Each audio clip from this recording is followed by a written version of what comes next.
For the last year and a half, Niabi Zoo has worked with U.S. Fish and Wildlife to house confiscated or displaced animals. Maddie France joins us in studio to show us how the program works and some of the stories behind those animals. Good evening, Maddie.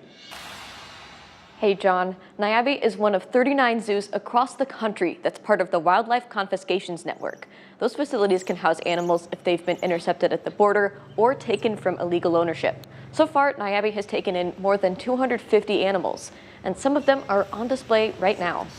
People import hundreds of millions of animals to the U.S. every year. They all require certain paperwork, and some animals can't be imported at all. If there's a legal issue that has to be addressed, they will often confiscate the animals until that's resolved, and then that's when we get called. Lee Jackson, director of the Niabi Zoo, has decades of experience handling these displaced animals. This is the first time that we have sort of an organized network across the country. Most of the animals aren't on display, and Jackson can't share the stories behind some of the animals, like the red-handed tamarins. And those are incredibly dramatic, and I can't wait till I can talk about those. Those are amazing stories. But there are some he can share, like where the Anthony's poison dart frogs came from. These guys came from confiscation in California.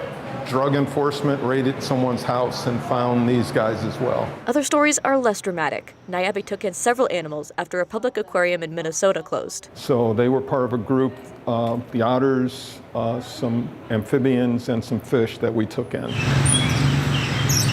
And these 3 Central American red-backed squirrel monkeys are the only ones in North America placed through the Wildlife Confiscations Program. So right now we have 3 girls, so we're reaching out to the worldwide zoo community to see if we can find a male. Jackson says it's an expensive endeavor, but taking in these animals means they get the best possible care and sometimes a new home. And it's just part of our mission. It's the taking care of wildlife and teaching people about them. Now, the vast majority of confiscated animals don't go back to their original owner or importer. In more than 40 years, Jackson says he's only seen it twice. He also asks people to consider the resources needed before buying an exotic animal. Things like food, husbandry, and veterinary care get expensive and require a lot of knowledge. John?